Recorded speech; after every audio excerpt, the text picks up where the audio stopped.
Hey everyone, welcome back to 996 The Howl. Don't fret, a draft video will come your way by Friday. I got to relearn the whole draft now that Utah is going to be heavily involved in the first five picks. They will pick fourth that they're set to, and they might trade up, might trade down. There's so many variables with this very unexpected draft pick, but this is a news video just to catch everyone up. Hopefully people are enjoying their summers, watching the Stanley Cup playoffs, which are crazy. I was away as well, so we just got to get all caught up and then we could move forward from here. So there was some rumblings of a leak of a name a week or two ago on the YouTube page for the Utah Hockey Club. It changed to Utah Mammoth and they had to furiously take it down.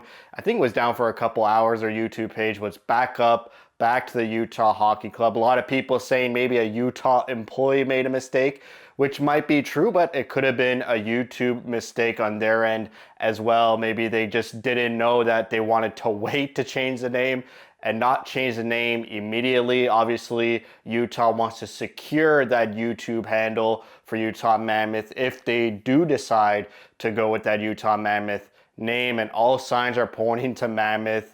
This was a temporary logo for Mammoth where fans could vote on the name and the logo in the arena along with the Utah Hockey Club logo, which obviously was going to be used for the Utah Yeti if they're allowed to use that name, and then the Outlaw logo, which looks like clip art to me. These are not finalized. If they go with Mammoth, this should not be the logo. Again, just temporary.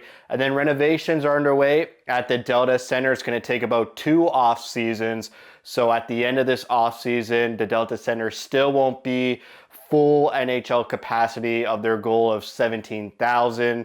That will take next year's off season as well. They're going to use this off season to do the majority of the work because obviously the Utah Hockey Club and the Utah Jazz aren't in the playoffs, and that could change next offseason, and hopefully it changes next offseason. I have a great concise list of things are changing from Cole Begley. You should follow him on Twitter. They're going to install a new retractable seating system. You should go on the Utah Hockey Club YouTube page. They have a 6.5-minute video. It's a great informative video of how they're going to transform the Delta Center. Great visuals as well. They're going to increase the seat capacity behind the nets, the event tunnels, and behind the boards to raise it to 17,000. They're going to lengthen the arena bowl by 12 feet on each end and raise the floor, the actual whole floor of this arena, by 2 feet. So that's going on right now. Next season in October, the Delta Center will have more capacity, less obstructed views, and look a bit different than it did this past season. The goal after the end of next off season will be 0 obstructed views. So good stuff by Ryan Smith to stay to his word, stick to his word, and construction started almost immediately when this season ended. What I like about Ryan Smith is he'll say something and then it will actually happen like in no time at all, just like that entertainment district at downtown Salt Lake. Ryan Smith said when he acquired the team, he's going to revitalize downtown Salt Lake. Those were words. And then now an agreement finalized a couple weeks ago as well that they're going to revitalize that area where the arena is. Next, we go to some player signings.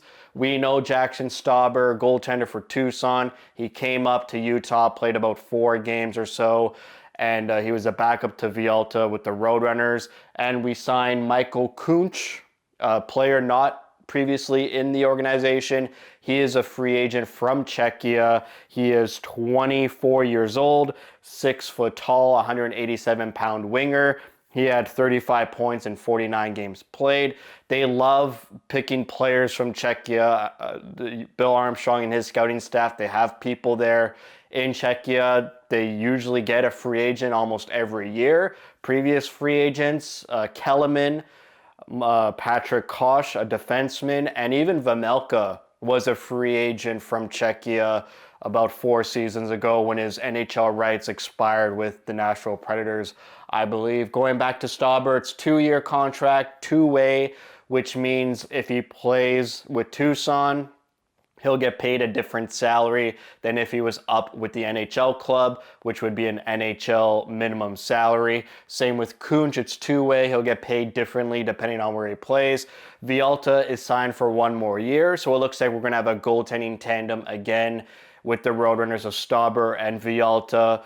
I thought Stauber played way better than Vialta in the playoffs. He had a .935 save percentage. Stauber stole game 2 for the Roadrunners, but unfortunately couldn't steal another victory for Tucson. During this season, he was 12-7-3 with the Roadrunners and an .897 save percentage. I would like both of the goaltenders, Vialta and Stauber, to have much better seasons with the Roadrunners. I felt both of their numbers were a bit underwhelming, but I like Stauber. He still has room to grow. He needs more development along with Vialta, so I don't expect any of them to be a full-time backup goaltender for Utah just yet. And then we got the World Championship starting Friday, the official tournament. Right now there's like exhibition games going on, and we got a lot of Utah Hockey Club representation. First, it's Captain America Clayton Keller.